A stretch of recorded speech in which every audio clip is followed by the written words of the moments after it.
So hello everyone and welcome to today's event. So I'll be introducing Dr. Shuo Niu. He is an assistant professor in the Computer Science Department, and his research interests are human-computer interaction, social computing, and data science. He's interested in studying video sharing and its collaborative community activities. His recent work examines new forms of user-generated videos, creator-fan relationships, trying to understand video sharing platforms, role in online mental health, and in social justice issues. He's recently published in top-tier human computing interaction conferences like ACM Chi, CSCW, and Group. Before he joined Clark, he obtained his PhD from Virginia Tech. I'll hand it over to you, and please give him a round of applause. Thank you for the introduction. So today I'm happy to talk about a few of my recent research on YouTube, and happily kind of those things are related to mental health. So if any of you interested in that, so here we are. So the topic is examining YouTube as a community of mental health support with the data mining and video analytic approaches. May I check with the people on Zoom? Can you hear me clearly? Yes. Yes. Okay. Great. All right. So first of all, I want to ask everybody a question. Whoever ever used this website? Oh, great, everyone. Who has watched them every week, every day? Almost everyone, right? Great. So I believe that's the same with the people on Zoom. So, YouTubers are kind of popular nowadays. And I'm not surprised to see this result because a recent Pew research kind of shows that YouTube already passed Facebook in 2019 as the largest social media based on the user base. So 81% of the people in the United States said they have used YouTube. And especially among the young generation, so YouTube, 95% of people around age of 18 to 29 said they have used YouTube. And the YouTube competitor, TikTok, everybody heard about TikTok, right? 48% of people within this same age range have used TikTok. You can see that video sharing platforms are not only getting popular, but kind of goes into everybody's life. So now just think about what kind of videos you have watched on YouTube, right? You probably watched like a travel, a vlog, right? Seeing people going to different places, see how the life look like. And you probably watch some, anybody with have a pets, you learn how to train your dog, or if you're a cooking fan, you watch those cooking videos, see what the recipes are, how to make good food, right? And also, do you have any gamers here? You play games, right? Yeah, here we go. We have former Becker students. Interesting game. You watch those game videos, right? So, and to update it frequently. And also, mukbang videos. Anybody know those things? So, the showing eating the food. If you're a food fan, you watch them. They make your mouth watering, seeing other people eat delicious food. And also, ASMR. Anybody heard about this term? ASMR, right? So it's like help you relax and get some strange role play in your room, right? So YouTube has a wide variety of content on social media. But if you think about YouTube and compare with other major social media like Twitter, Facebook, or Instagram, YouTube is actually fundamentally different, right? A straightforward difference is YouTube is full of videos, while other platforms are mostly text, images, and with a little bit of videos, but not as the main content. And also on YouTube, we go to YouTube for some kind of entertainment content and also to learn some new skills. But on Instagram and Facebook, it's mostly for networking. So you're trying to connect to your friends, right? And another difference is think about who you follow on Twitter, Facebook, or Instagram. So it could be your family, could be your friends that you know in your daily life. But on YouTube, when you watch somebody's video, you're not actually knowing them in real life, right? You know them from the YouTube. And I bet most of you do not really know your friend's YouTube account, right? You probably know your friend's Facebook account or Twitter account, but you don't really know if they have any of your friends have a YouTube account. And another difference is, YouTubers are not good at creating celebrities. Those big channels with millions of subscribers, they're actually built their fame purely on the platform, right? They make a lot of videos trying to engage the viewers, but in contrast to YouTube, on Twitter, Facebook, or Instagram, most of them are already kind of celebrities in real life.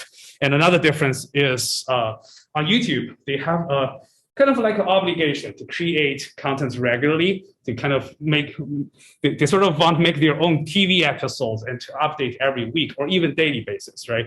But on Twitter and Facebook and Instagram, most of this content comes because most of the people post because they have some live events they want to share with others.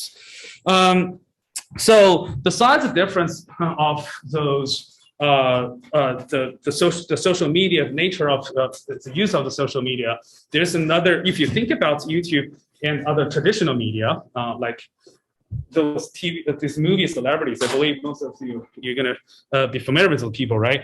So think about how they are different, right? First of all, YouTubers are more like, you know, shining or have a high reputation. They're mostly grassroots creators demonstrating their expertise. They look like someone live near your next street and good at something and just make a video to share with that, right?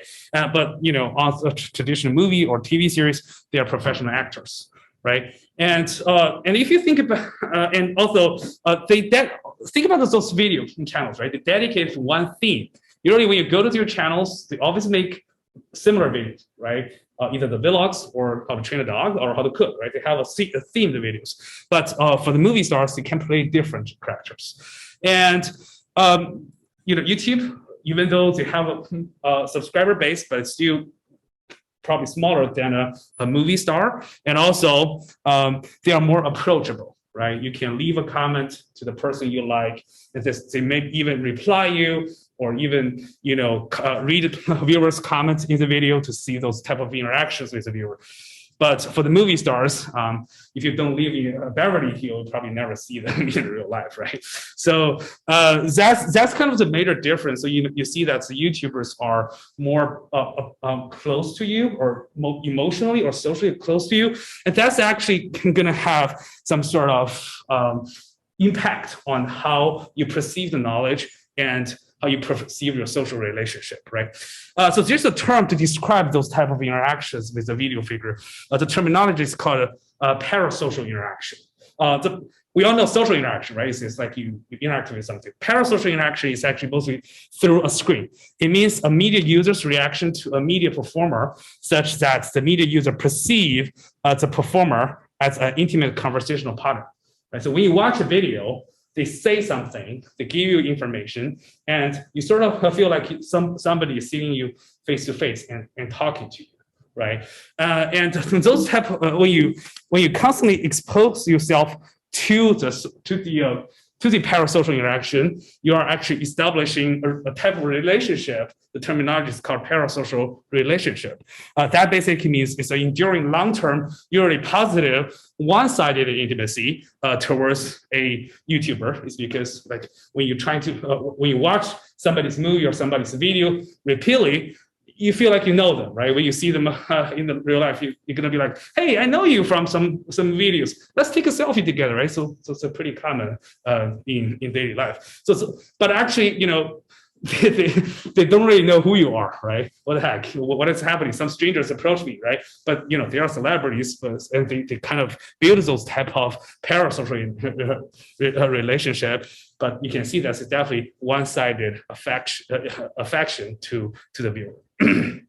So, you know, we all know that everybody watches videos, right? They build communities, they build online relationships, and you learn new things from YouTube.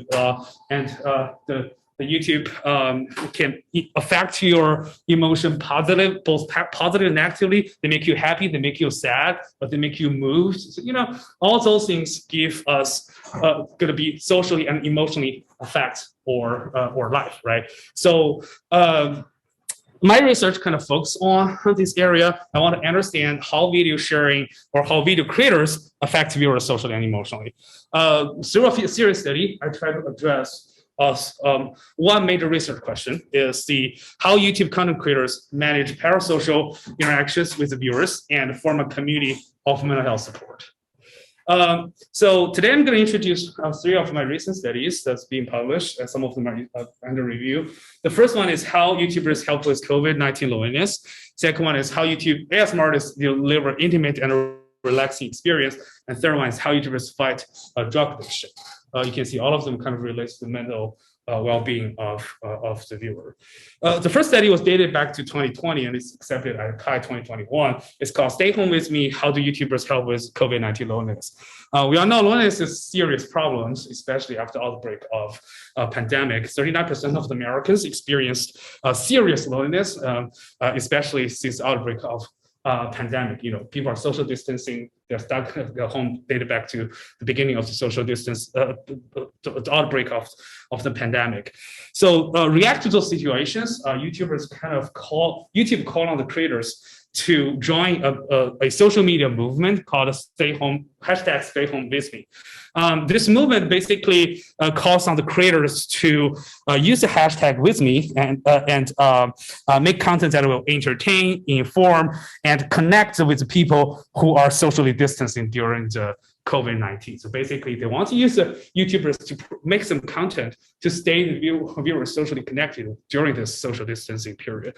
And it turns out that this social movement attracted a lot of attention. The videos, the With Me videos have a growth of 600% in viewership. So I'm interested in this phenomenon because, pandemic is a relatively new thing, and there's relatively little knowledge about how video could affect people's social and emotional well-being during this pandemic. So I kind of ask a series of questions. First is, how do Stay Home With Me videos, what social Stay Home With videos did YouTuber make and how they relate to this COVID-19 pandemic? And the second question is, how did Stay Home With Me videos in different styles affect the social provisions in the videos? Social provision, there's a theory to describe what type of social provision you need to avoid loneliness. The third one is, how did the videos with different social provisions affect viewer engagement? So we start from collecting the data, and we use a YouTube data API that is an open API provided by Google, and it allows to retrieve the video data. 8,000 videos are retrieved between March 11th and May 15th. And all the video metadata contains some statistics like count, dislike count, and the subscriber count, comments, etc. And we didn't analyze all of them, so we sampled a subset. So 1,600 videos are analyzed. I know some of the students might be interested in how the data actually look like. Right here's our data. It looks massive. I know it's hard to understand at the first glance, but if you kind of take a look at a part of that, you can see that here we got a video ID. The video IDs can be used to actually retrieve, to recognize a specific video, right? When you go to the YouTube, you click the link, it's actually the last part of a random number is actually the video ID. And you're gonna still see the channel ID. The channel ID is used to recognize who actually created. And you can obtain information like the number of subscribers the creator has. And some other metadata kind of hidden there are statistics that include view count, like count, dislike count, favorite count, comment count. All those things can be obtained from the YouTube data API. So those are the kind of, we got a chunk of raw information like that for the 1,600 videos. And now it's our job to start to analyze that, right? So analyzing 1,600 videos, but like thousands of hours of videos, right? We definitely can't just watch them and dig information from that. So we take 2 steps to solve this problem. First one is we sampled 100 videos, and we basically want to learn how the YouTubers create videos based on in those 100 videos to generate a code book to analyze the rest of the videos. And then we design a sort of annotation task. And the task basically, whoever watched this video, I want you to help us to select what is the video style and how the videos help deal with loneliness. For example, in the attachment that we ask, does the video give you some sense of emotional security or closeness to the audience? Right. So basically, we use this way to know how viewers feel about the YouTube video, and then we we didn't annotate it ourselves. We use another tool called Amazon Mechanical Turk. I believe everybody heard about Amazon, but maybe not Mechanical Turk, right? Mechanical Turk is a crowdsourcing platform. All in all, it's widely used for data annotation, especially for machine learning. It's basically you distribute your video to you kind of have a chunk of data, you push them onto the platform, and the system will automatically distribute them to whoever wants to take this task. And your video might be watched by 500 people or 700 people or even more, and then they're gonna answer your questions and give you feedback or give you what they think about the video, right? So we distributed 1,600 videos on MTurk, and we hired, I remember, like hundreds of MTurk workers. They're real humans, distributed all around the world, and to watch those videos and let us know how the video. How they feel about video. And then after that, your answers are collected, and we generate a spreadsheet to represent all the data. That includes, like, each data entry could have the video ID, the style of the video, and whether they provide some sort of social and emotional benefits, and also the view count, like count, discount count. We kind of associate those information together. So, and then we can start analyzing. All right. So the about what videos were created, from our first stage of annotation, we summarized 10 video styles from the first 100 videos we annotated. That include artistic videos. Some of the YouTubers show their artistic skills, like painting, drawing, singing, and stuff. And we also see a major category is challenge. Anybody watch TikTok? You know, there are a lot of TikTok challenges. They're trying to self-challenge something. Can you pour a gallon of milk and while doing some weird posters in your kitchen, right? To do stuff like that. A bunch of videos like that. And chatting is mostly, you know, during the outbreak of pandemic, a lot of people lack information. There are YouTubers doing the live streams. They're trying to talk about those issues through a live stream. And we also have games and home life, right? You know, when people are stuck at home, they try to find some topics they can do at home, showing the family life and their life related to the COVID-19. And also how-to is a classic YouTube topic, people trying to teach you how to do certain things. Religious, we do have people showing prayers on YouTube, and also reviews kind of relates to commercials, right? Like trying to sell in products. And the last type is stories. So they're trying to telling funny stories, like in a theme of a meme or in a theme of like past stories, funny stories in the life to help viewers stay connected. And regarding the COVID-19, we annotate. We asked MTurk participants to annotate whether the video mentions COVID-19, but it's low, non-low, moderate, or high. So, and for the loneliness part, we use a psychological theory called West loneliness theory. So Dr. West basically recognized 6 types of social provisions people need to shield against loneliness.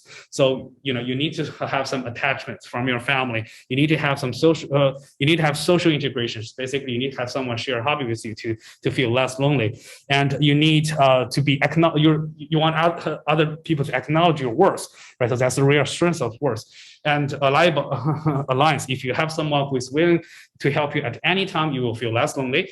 And guidance is like if you have someone in your life as a mentorship role, you will feel less lonely. And opportunity for nurturance is basically if someone can nurture you or offer you opportunity to feel connected, you will feel less lonely. So in this series, like if you lack one or more type of social provisions in your life, and you will feel lonely. And so we kind of argue that if whether or not the YouTubers are trying to provide those social provisions in their videos to supplement them to the viewers when they are being when they are isolated at home during the COVID-19. And another thing about the videos is those are not annotated, but those are from the YouTube. We want to know how those provide different social provisions that affect videos' popularity and interactions with videos, and the sentiment, basically whether people sentiment from the comments, basically whether they are happy or sad when they after watch the video. So here's what we found. The first thing is what type of videos are made, right? We found that how to videos is the most popular categories made by the YouTubers. They're trying to teach you some skills, right? That's kind of the nature of YouTube, is kind of have a lot of educational content. The second one is artistic type. They sing a song, they teach, they kind of showing their artistic skills, like painting, and make some funny things to help you stay entertained.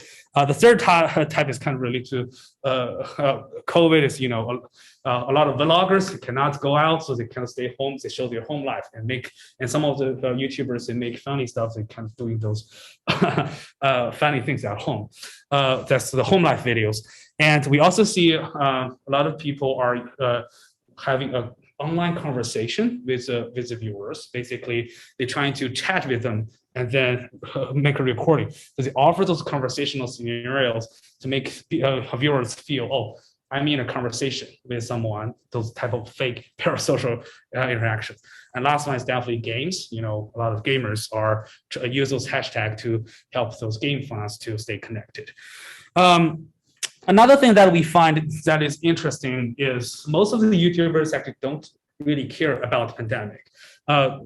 Think about that. It was dated back to March 2020, when everybody is talking about the COVID-19, and with a flood of information overwhelms the social media like Twitter and Facebook, right? But to our surprise, those YouTubers, most of the videos are between none and low. So they barely mention COVID-19 in their videos.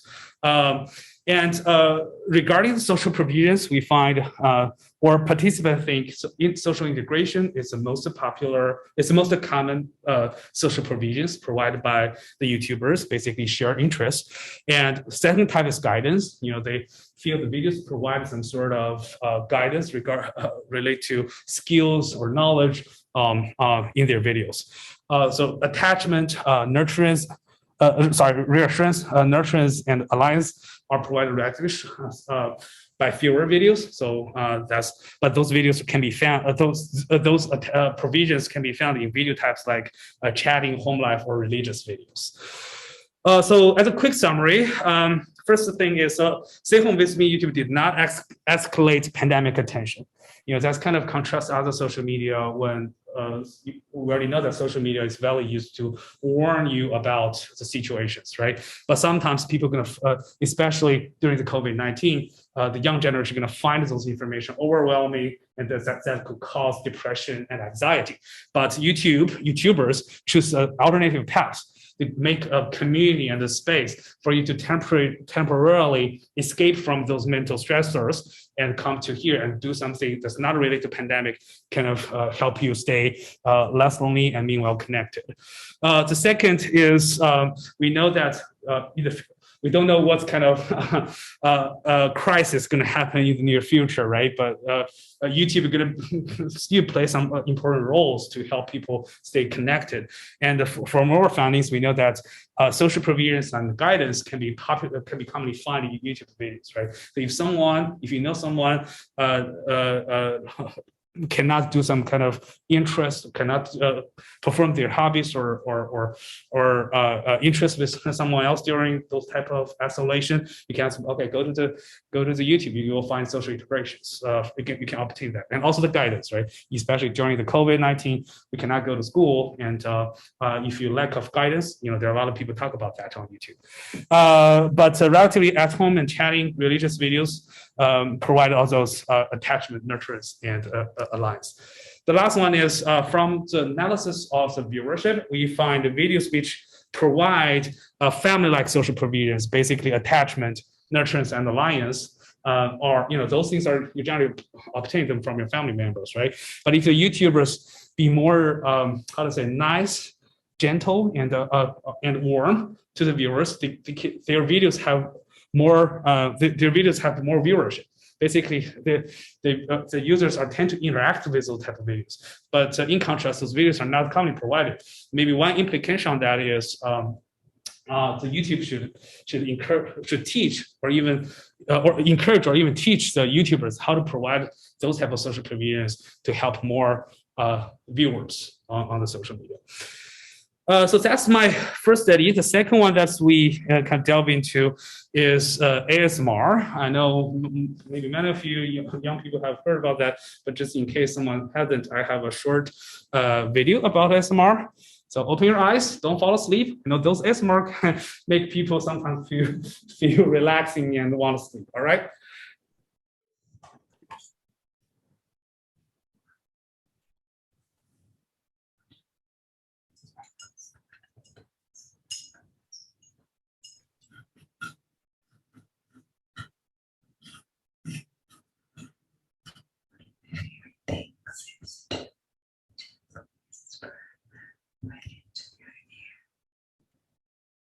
Kind of like it. A lot of people do. They binge watch videos of this. People soap shaving, you saw it there, whispering, finger tapping. And obviously it's a little bit strange as you're watching it. For a lot of people, members of the ASMR community in particular, it's healing. They say it alleviates stress, insomnia, depression, and even pain. And the reality is I had actually never allowed myself to just fully envelop in the sensation from that. And it felt a little. Yeah, so that is pretty much the ASMR, like the person said in the video. That's exactly what ASMR is. ASMR is kind of, people describe that it's kind of strange, right? You know, you hear people scratching things and tapping things, and it's kind of a strange satisfaction. Some people find it. Some people find it satisfactory, but some people find it annoying. So it's totally depends on individual person. So by the way, what is ASMR? ASMR stands for, it's a term, it's a neurology term called autonomous sensory meridian response, and it's kind of a neurologism used to describe an internal sensation of deep relaxation and pleasant head tingling, generally induced by some kind of gentle sound like whispering, scratching, calm hairs. You know, maybe you have experienced ASMR, but you don't know. It's like when you go to a barber shop when they trying to touch your hair gently, that's kind of, and you feel tingles in your head, in the top of your head or scalp, you are actually experiencing ASMR. We are interested in ASMR. It's not because it's neurological effects, but because ASMR as a type of videos are kind of provide some benefits to many people. Because research shows that people find those type of videos help relieve like depression, stress, and chronic pain.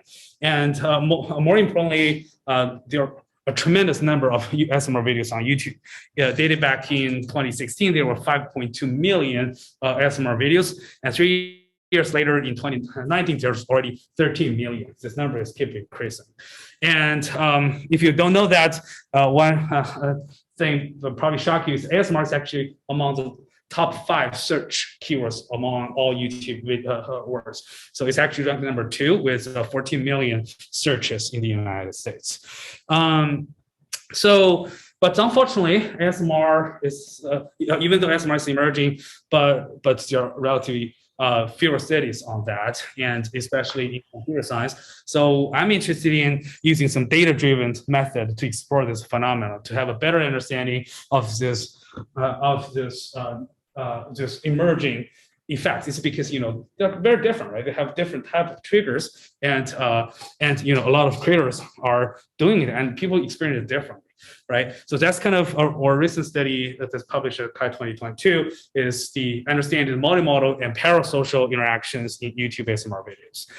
So again, we address 3 main research questions. First is, what is the distribution of ASMR's interaction modalities and across different YouTube videos?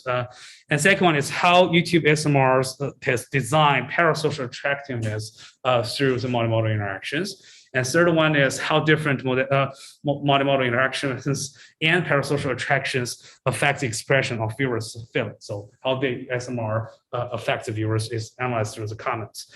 Again, we use ASMR as keywords to search YouTube, and definitely more videos going to come back. We got 85K videos just among half year, and all of the videos we filtered by like you need to have at least 50 comments and at least 5 minutes.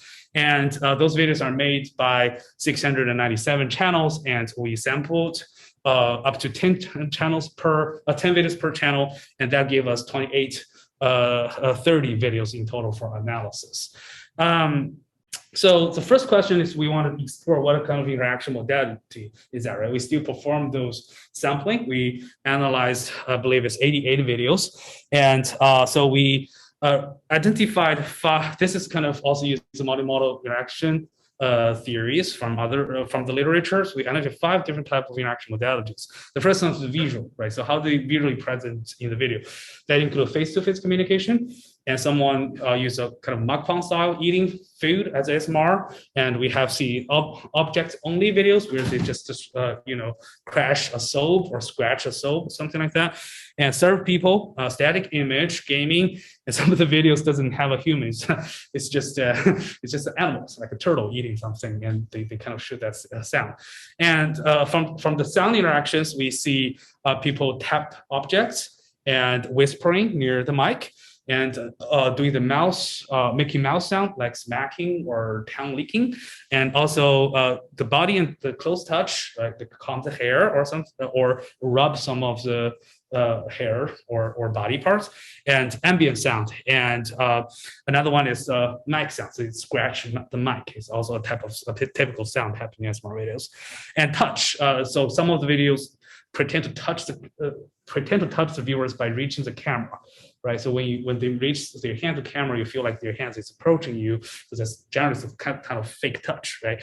And objects, someone manipulates objects, and some YouTube ASMR artists touch their own body, and someone touch another person, a third person forming the video.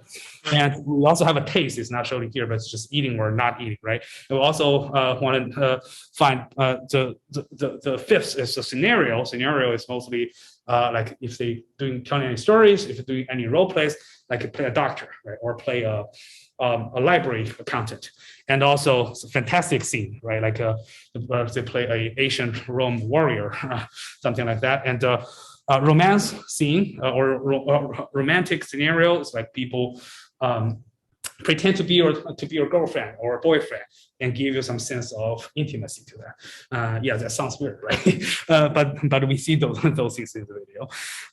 And we also want to understand how the ASMR artists deliver the parasocial relationship or parasocial interactions through attract them, right? So that's a parasocial attraction theory. Basically, recognize social, physical, and task attraction, right? So you need performers perform those 3 types of attractions to engage the viewer.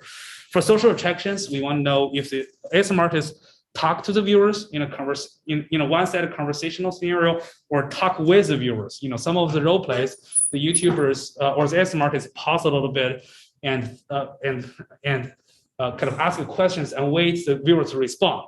So those are mimicking the back and forth conversation with the viewer. And also some of the videos does not have human voice. A lot of ASMR artists emphasis says that they want just use gesture and text to communicate to the viewers. The second dimension is physical attraction. So we annotate how close the viewers sit in front of the camera, right? We see people, some of the ASMR artists tend to get very close to the camera using the close-up screenshot, and some of them are in a medium size, kind of get more distance from the camera, and some of them are kind of show you the full shot, which is pretty far away from the camera.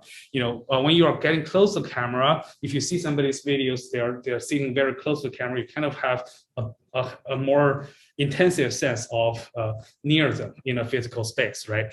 And some of the videos doesn't have the face, and some of the videos just show the partial, like the upper face or the lower face, just show the partial face. I guess they are trying to hide their identity.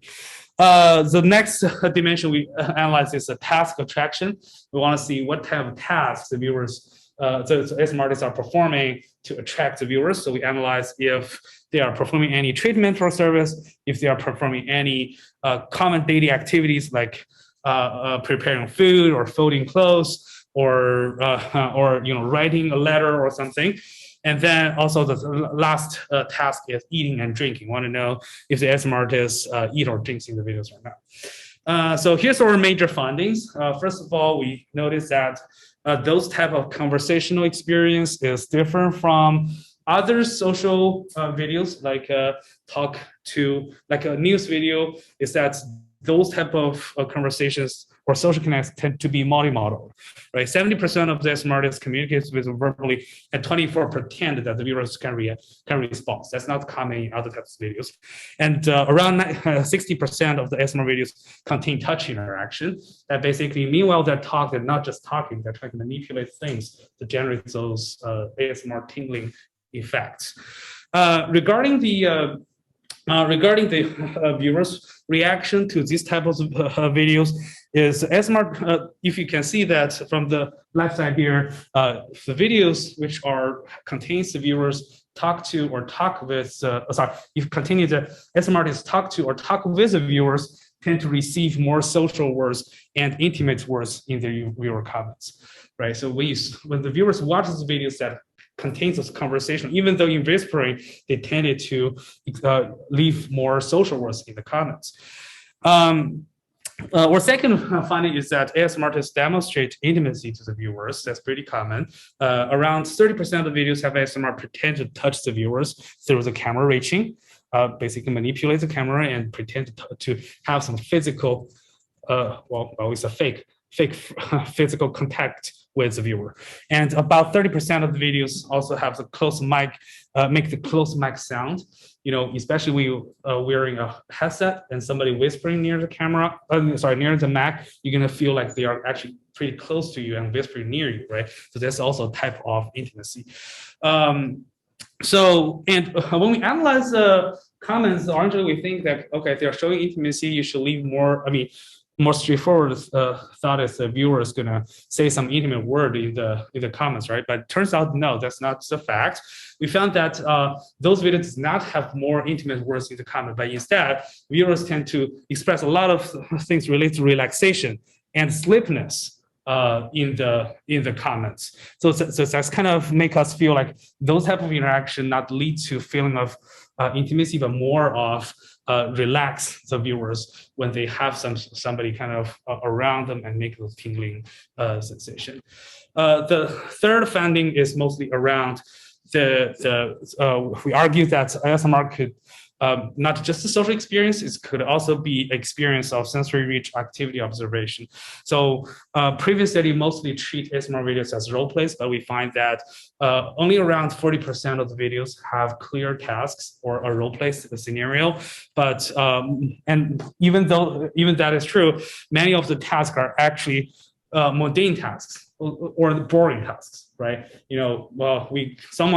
Most of the time we go to YouTube for interesting things or exciting things, but those things are mundane and slow. And that's kind of indicate, ASMR videos those type of videos are popular and common because they kind of generate those ASMR sensations. And when we analyze the user comments, we find that either the eating or the mundane tasks, the videos without a task have more words related to body and perceptual.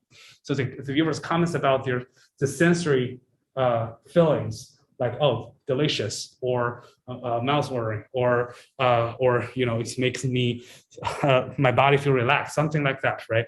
So that basically indicates that those videos can generate some sort of perceptual or body effects. So as a quick summary, we know we summarize ASMR as 3 types of major experience.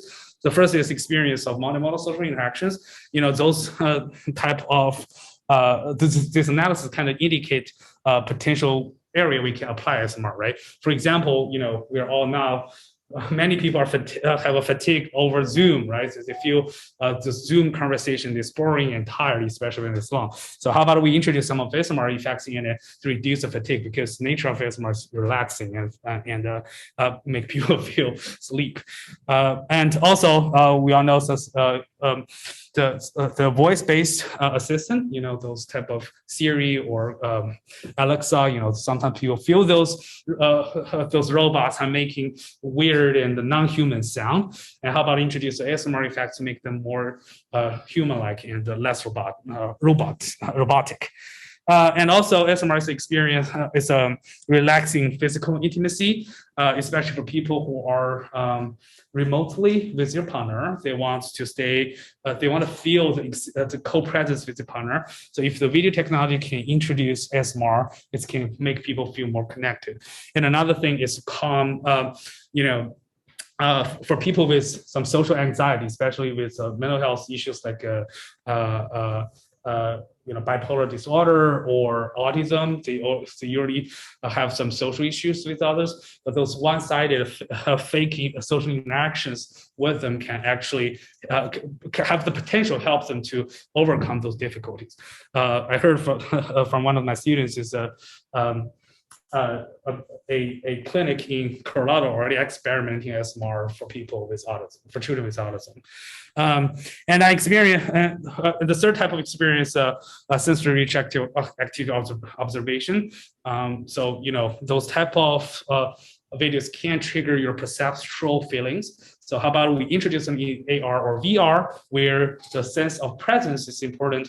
You're gonna feel, if you have ASMR in those virtual environment, you're gonna have a better sense of presence, right? It also uses that to design human food interactions, like the mukbang videos in ASMR, to augment human food, the food eating experiences. All right, the next study we kind of look into the area of drug addiction. It's a little bit controversial area, and I collaborated with Professor Palm Reeds from psychology to understand, how YouTubers deal with this type of sensitive topic. But before I move on, I want to alert all the audience. Next, I will show a few pictures and text related to drug addiction, opioid abuse, and mental illness. So it might be cause some discomfort to some audience. All right, please watch with a caution. The first one is we all know that the United States is facing a serious problem of opioid epidemic. A lot of people are being addicted to some sort of opioid. After the HHS declared the national emergency of drug addictions, 70K people died due to opioid overdose, and 10.1 million of people have used some sort of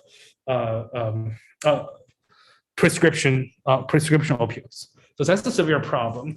And therefore, we kind of want to understand what is the role of YouTube in this topic, right? So this is the current work. This is the work that currently under review. We submitted to CSTW 2022. So about the addiction video, we use a wildcard search method. We find a list of opioids, like or drug, include weed, marijuana, opiate, fentanyl, morphine, so on and so forth, plus a space and the addict wildcard, right? So we kind of use that to search addicts to different type of opioid. And then 3,000 videos being returned, and we selected 450 videos for analysis. So we also want to know how the viewers react to those videos. So those videos contain 49K comments, pretty big set of comments. It's hard to analyze. So we use another machine learning algorithm called LDA, or latent dirichlet allocation. I'm not sure if any of you have heard about that, but it's a technique that you run over a large corpus of data. It's going to automatically recognize topics of those documents, right? For example, you have a large list of news. You want to know what news are about, right? You run LDA and they're going to tell you, okay, those documents are about animals, those documents are about sports, those documents are about tech, and this method is based on the distribution of different words. So, and what we found, the first type of videos that we found are still, again, educational videos. So YouTubers are leveraging YouTube to educate their viewers about opioid addiction or drug addiction. Some of the psychologists, they introduce ways to overcome drug addiction, like harm reduction. And some of them are NIH officials. They are trying to explain situations related to drug addiction, especially during COVID-19. You know, when people are isolated and cannot go to the clinic or treatment program, they need some help, right? So we find those educational content like that. And also the clinical doctors interviewing current or past addicts to know their experience about addiction, and also infographics explaining some facts about drug addiction. The second type of video is a little bit controversial. They are personal experience videos. I'm not sure if anyone watched that, but they might be uncomfortable to watch. For example, they do interview people who are living on the street and want to know how they kind of get money to buy drugs and how miserable their lives are, and to even do that on the street, right? So they find people who are who have the withdrawal syndrome, that kind of have those addiction symptoms, and see how their lives are. And also some of the YouTubers kind of some of the viewers show I want to donate to them personally, help them, right? So they use the channel to give donations to people who are homeless and live on the street. And some of the former addicts also share their personal experience, like talk about how addiction feels like and how what kind of medicines they use. So those are the personal experience videos. A third type, a major type of use of YouTube is for advocacy. It's mostly like, for example, podcasts, right? Podcasts, they talk about how their ways to counter a drug addiction, how do they deal with addiction around their life. And we also see live streams. Live streams is a relatively newer video form. We have some current addicts like doing live stream, answering audience questions, and tell them how to avoid addiction or avoid withdrawal symptoms. And we also see some of those voluntary or Smithsonian behaviors, like kids distributing goods to people who live on the street. And also some of them are just shooting the street scene, like this is Kensington, Pennsylvania, showing the street scene and how bad is that, to raise awareness of the public about those severe problems. To have a deeper delve into what kind of content those creators are talk about, we kind of borrow another theory called health emergency framework that is used to analyze drug addiction on social media, and we use that for YouTube. And we want to know whether this video is measured about the risks of being addicted and who they blame for being addicted, like either a bad friend or trauma, personal trauma, or some sort of other reasons, right? And urgency is like if the video is mentioned about urgency of opioid crisis, do they praise anyone about their help or someone's chaotic efforts, solutions? Are they proposing any medical or non-medical solutions to deal with drug addiction in the video? So here's what we found. For the educational videos, pretty straightforward. Many videos mentioned about treatment programs and medical medication and preventive educations in the videos. They have significantly more mention of those frames in the videos. But meanwhile, we kind of found those videos controversial because, like I said at the beginning, YouTubers are growth creators. They're not professionals. They may lack of professional knowledge. Like one of the videos on the left is a YouTuber trying to explain how bad heroin and the sugar addiction is. But at the beginning, she shows himself mimicking shooting heroin.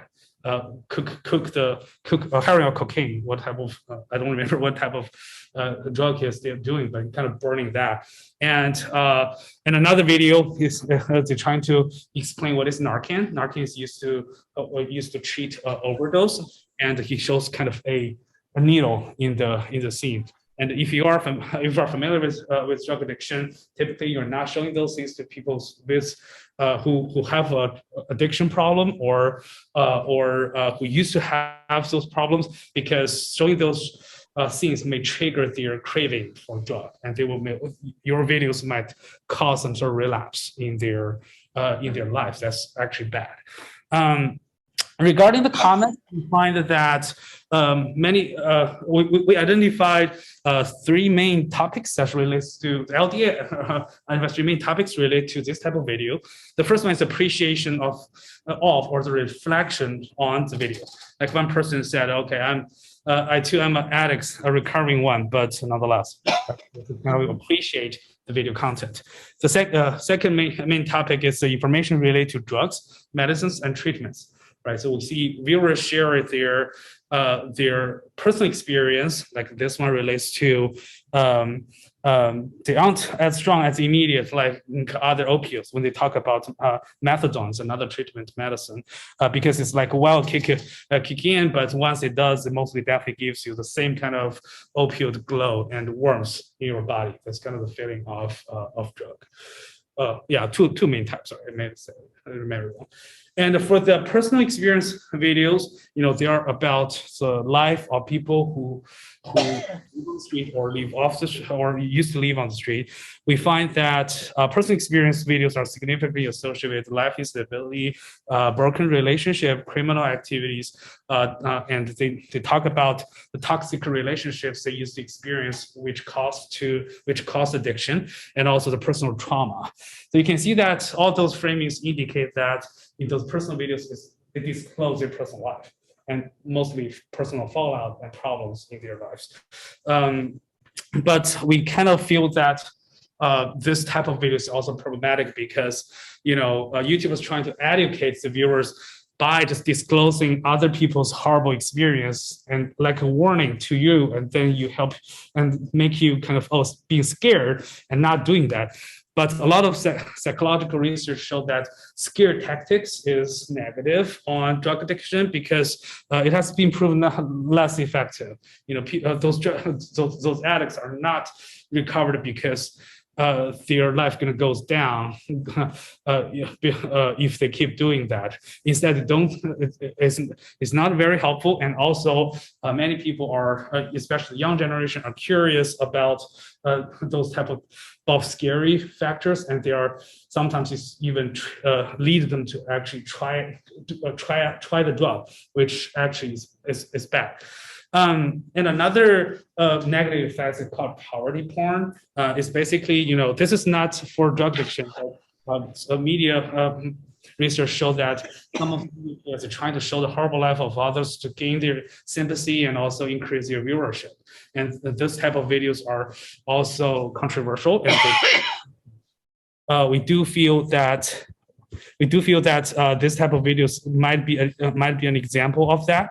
So that some YouTubers might disclose others' bad personal fallout just to grow their channel and trying to make money. That is something need to be prevented. Regarding the viewers' comments, we find that some YouTube viewers do show love, blessing, and encouragement to other people's addiction experience. Like this one said, Michelle, I see pain and sadness when looking at you. Many blessing. I hope you get clean and find a dentist. God bless you. Right.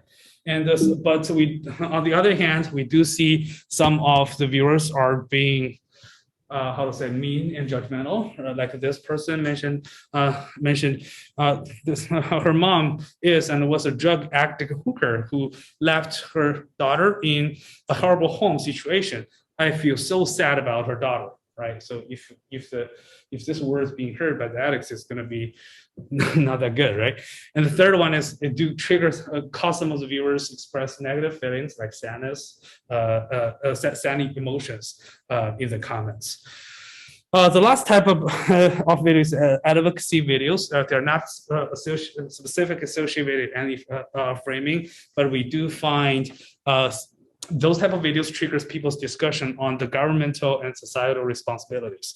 For example, like this person mentioned about, if their parents give birth to their kids, the kids going to naturally have the addictive characteristics, and how do we deal with that, right? Maybe, well, this person's maybe a little bit mean, but kind of think about what needs to be, what is the problems are, and also. Some people disclose their personal experience to add information to those advocacy videos. Like this person mentioned about the withdrawal symptoms with weed and how bad that is. So as a summary, we find that YouTube is used as an online resource for addiction knowledge and education, but as nature of YouTube is a grassroots creator community, they need ways to improve their professionalism. How do we, especially this is a sensitive topic, how do we help them correct all those mistakes in the video creation and make helpful and useful content. And also, when we analyze your viewership data, we find that educational channels actually have fewer subscribers, which means many professionals might not have a way to increase their popularity and make their content visible and helpful to the viewers. And the viewership actually, a lot of the viewership goes to the personal experience videos because those things are kind of eye-tracking. Many people enjoy watching others' miserable life. And YouTube is used to disclose addiction experience, but as we know that many companies or work agents, they don't want anyone with addiction history, but those YouTubers are now public disclose their the addict's personal experience onto the YouTube, and that could be a potential to violate the privacy rule, and also stop how to say that, stop them from coming back to the normal life, right? And also we gotta have to introduce ways to avoid scary tacit and poverty porn effect. The last one is that YouTube helps form a community of addiction advocacy. So YouTube offers share the revenue with the creators, especially for many activists. They don't have a regular income, but they can use this type of media to engage viewers and meanwhile have a good way of source of income to keep doing their beneficiary behavior. And also, many YouTubers wants to collect donations from their viewers to fight against drug addiction. So new platform features should be evaluated so that help them better form a community and sense of engagement, and also raise money. All right. So it's almost an hour. That's pretty much what I have done in the past 3 years.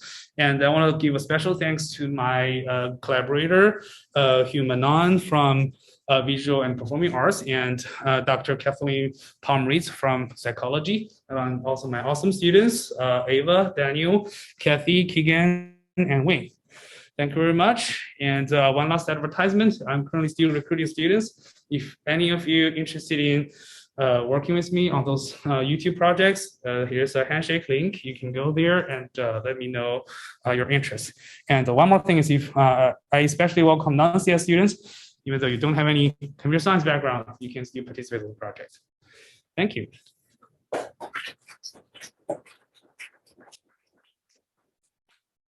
All right, I'm happy to take any questions.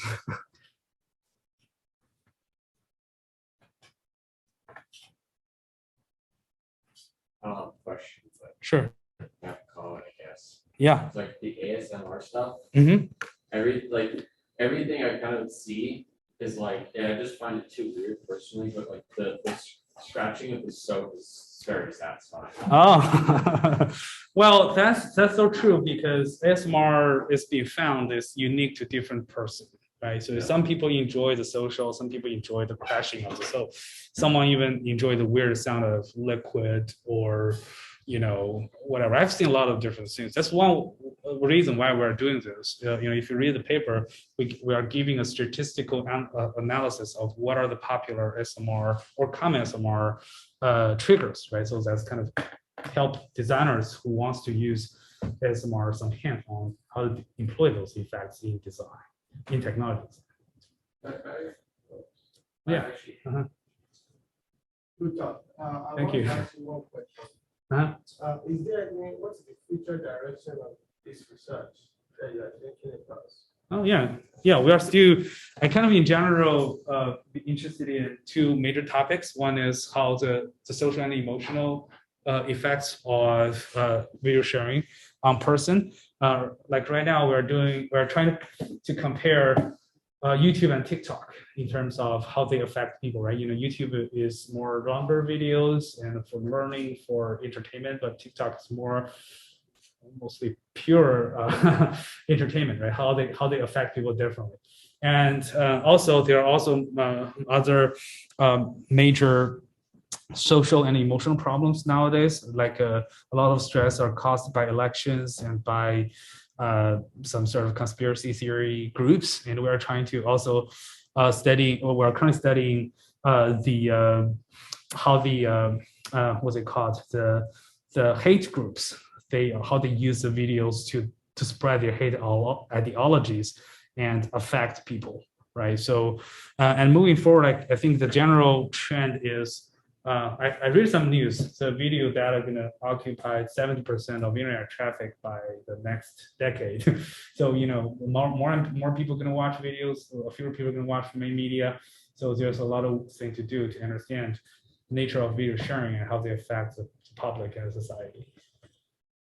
Yes. And is this study also adaptable to other visual sharing platforms? Like, is there something peculiar about YouTube that made this study successful? Whereby if I adapt it to other video sharing website or like Facebook, yeah. Extendable to such platforms? Yeah, that's a very good question. So far, YouTube is still the dominating platform where it's like you see 95% of people watch YouTube. But there do emerging platforms, especially like TikTok. TikTok is fast growing, and I think last year the new videos on TikTok already surpassed YouTube. But the nature of TikTok is a little bit different. So from a preliminary analysis, we kind of find TikTok is more socialized. So more people are expressing, basically the parasocial interactions relationship is stronger, right? They like to talk to the creators, and more people are willing to actually post a short video because they're easy. They're short. You don't have to have professional editing skills to make your videos look fancy. And due to their recommendation algorithms, your videos is more likely to be viewed by more people, right? I mean, they're short. So that's one difference. And we are actually interested in how those parasocial interactions are being crafted through short videos, right? Are they feel the same level of attachment and engagement with videos, or are they feel less? Are they being more likely to be affected by their opinions or less being affected? So all those are interesting research questions. Yeah. So what I've noticed is when you use different platforms, the tone, the language, and the overall atmosphere of the comments can really change. So with YouTube, what I've seen is a lot of the YouTube comments, they like to joke around mostly, and sometimes the comments aren't necessarily relevant to the video itself. And I was just wondering if that type of language interfered with some of the data collection with comments. Not really. When your data is big, those things are kind of average out, right? We do have seen, like the last study we did, we have see a whole topic which I didn't show are full of emojis.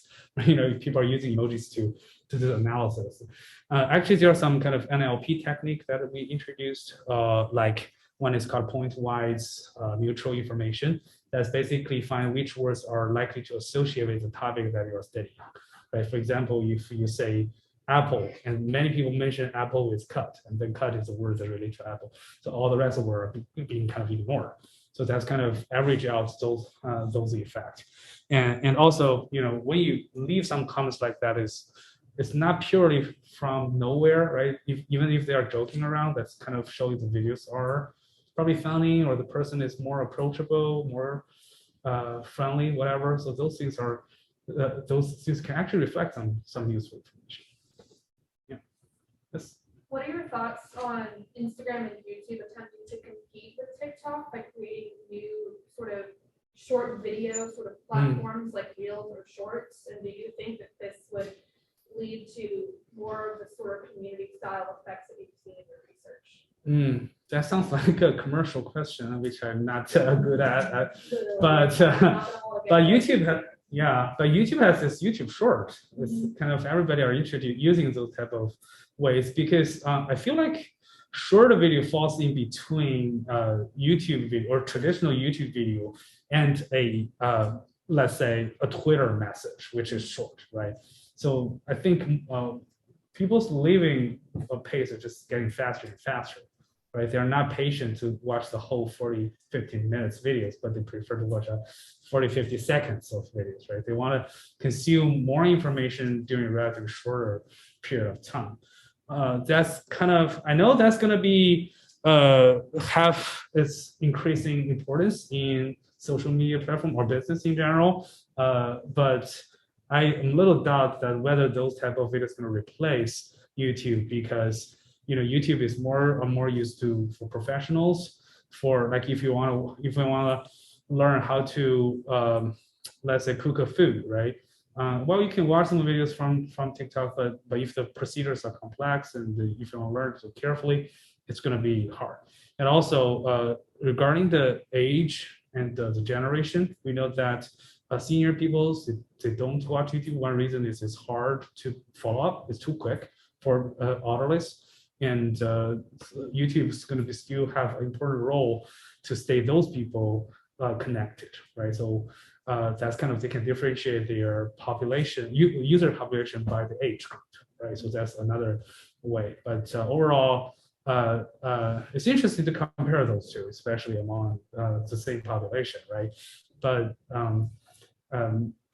yeah, we're actually seeking to ways to get some of the TikTok data and even Instagram data to understand how they're actually different. That's one interesting future direction. Yeah. Would you ever consider horror playing a role in ASMR? Like people like horror. Oh, like so people like seeking kind of like short Jump scares. videos, kind of like jump scares or just like unsettling environments or just like adrenaline, like seeing someone ride a bike off of a big ramp over like a really big pit. And like it could go wrong. They land and it's good, but then it just like it's very nerve-wracking. So would you consider something like that to be under the category of ASMR? Well, or is like ASMR strictly meant to just kind of relax? There's no certain definition by what type of triggers are ASMR and what triggers are not ASMR. The ASMR is kind of defined by as a neurology reaction. ASMR itself is not video. It's a response. It's a neurological term. So like when you have those brain signals, you are ASMRing, right? But who knows what is going to trigger that, right? Some people, that's why we call it strange, right? So you might only experience those videos under certain scenario. But overall, this is an emerging topic. Many researchers are still studying it. So I don't have a clear definition to say, oh, this is ASMR, this is not ASMR. But at least I know most people perceive ASMR as a gentle, soft sound, slow experience and tingle experience, whereas it's going to be triggered under certain stimuli. So yeah, I'm not familiar with the thing you described, but yeah, if you feel like those same type of thing can be triggered, if you have the same feeling with other ASMR triggers, maybe that is the type of trigger. Yeah.